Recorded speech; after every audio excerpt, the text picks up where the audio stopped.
já voltamos, o Jornal do Meio-Dia, com as últimas informações de hoje. Tem informações importantes, não é isso, Augusto? Exatamente, Júnior. Vamos trazer agora uma reportagem especial aqui no Jornal do Meio-Dia para falar de um tema importante, de um artigo do Estatuto da Criança e do Adolescente, o ECA, que fala sobre o crime de submeter crianças ou adolescentes a vexame ou constrangimento.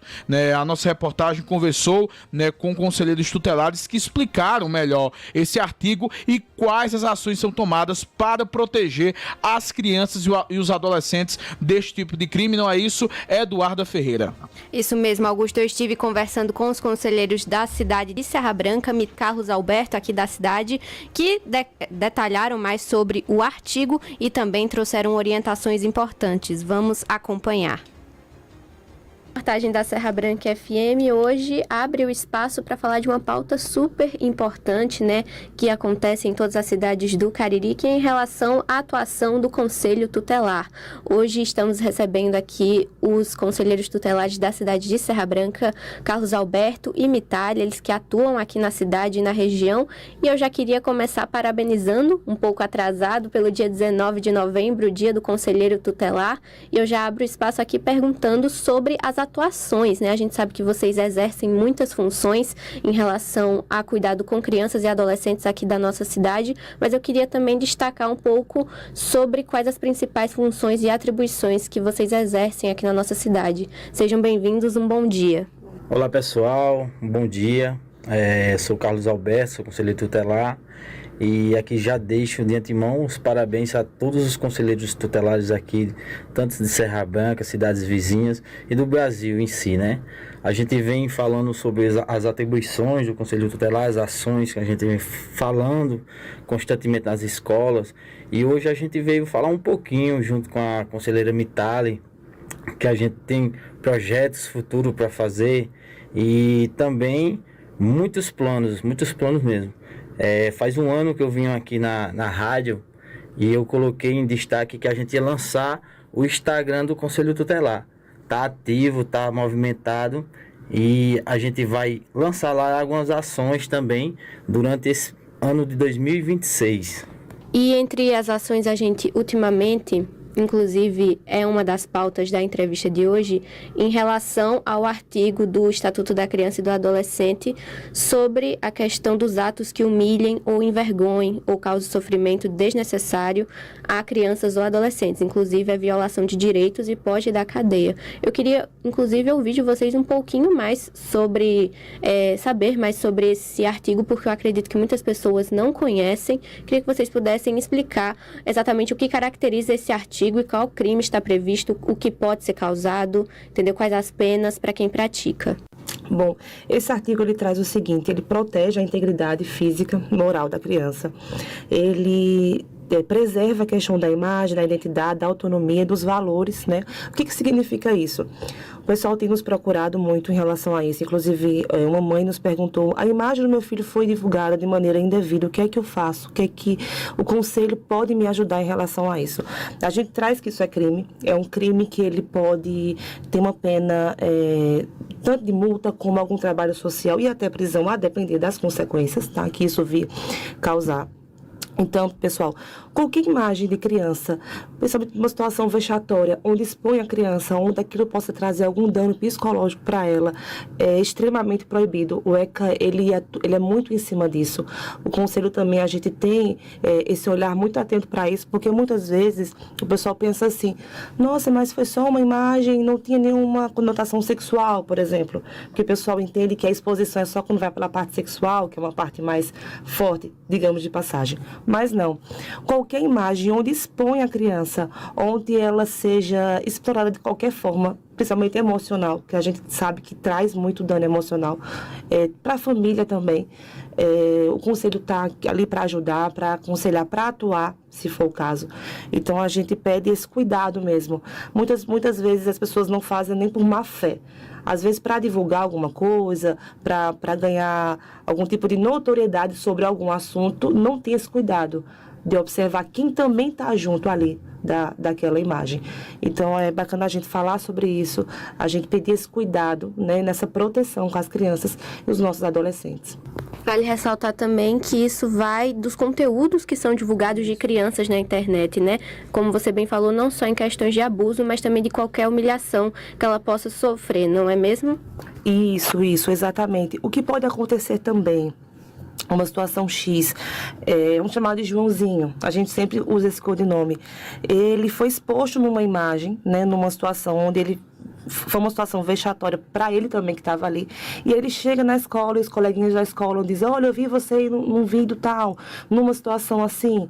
Então isso traz danos irreparáveis para a criança. A gente sabe que hoje o bullying, por exemplo, é uma coisa que está crescendo, a gente faz muita campanha em relação a isso, a gente inclusive está aberto, tá? As escolas sempre nos chamam, nós estamos sempre abertos para falar sobre esse assunto também, mas o quanto essa questão da exposição, muitas pessoas às vezes não têm a noção do quanto aquilo é grave, do quanto aquilo pode ser prejudicial para a saúde emocional daquela criança que está sendo exposta.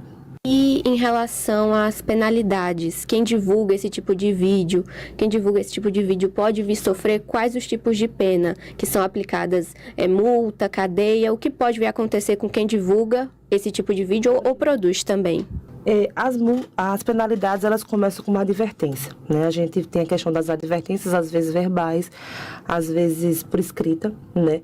E a depender da situação, da consequência daquele ato, até em reclusão. No caso, se o judiciário, no caso nós não somos o judiciário, né? Nós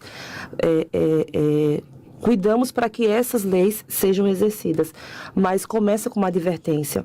A questão também da multa, geralmente é a 10% do valor, no caso da sua renda, tem essa questão também.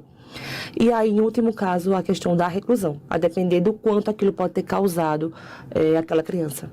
Desde já eu agradeço bastante a participação de vocês aqui no nosso jornal e deixo esse espaço final tanto para as suas declarações finais, últimas considerações. Se tiver mais ainda algum ponto importante a destacar, fica aqui o espaço aberto, tanto sobre esse assunto quanto também ações do Conselho Tutelar aqui na cidade de Serra Branca. Obrigada. Nós agradecemos desde já o espaço, a disponibilidade da rádio de estar sempre aberta quando nós precisamos. E é como o Carlos Alberto falou, a gente tem muita coisa para acontecer agora, no próximo ano, muitos projetos, oficinas voltadas para adolescentes.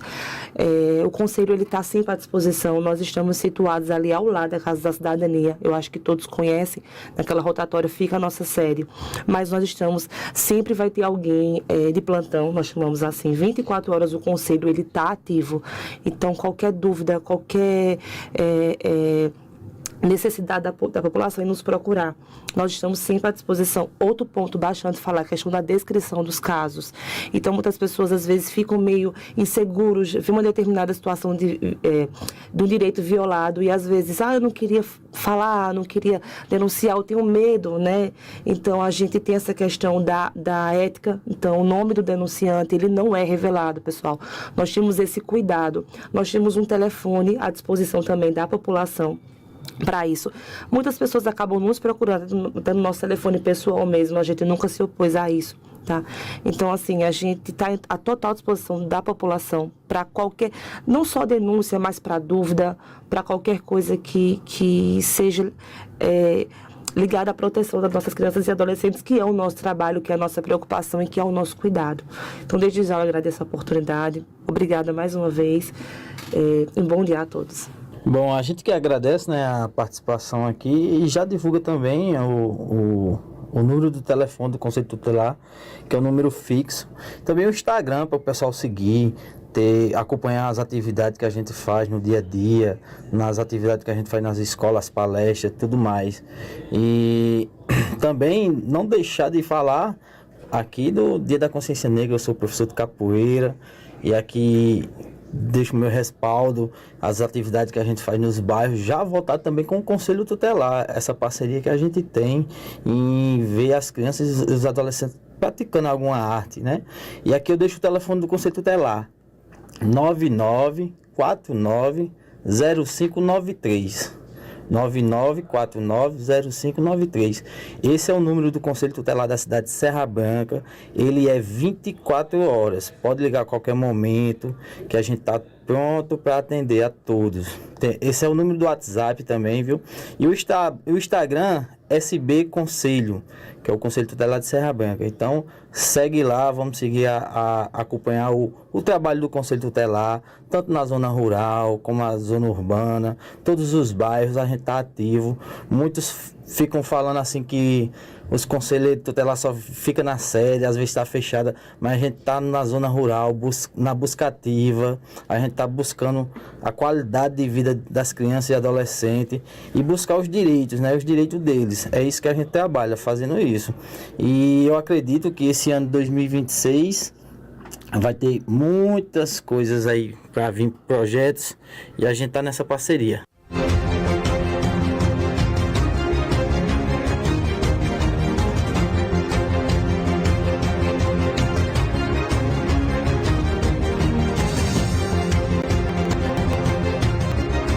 Ouvimos, portanto, orientações importantes dos nossos conselheiros tutelares aqui da cidade de Serra, um tema, inclusive, que estava diante das redes sociais, diante da internet. 13 horas.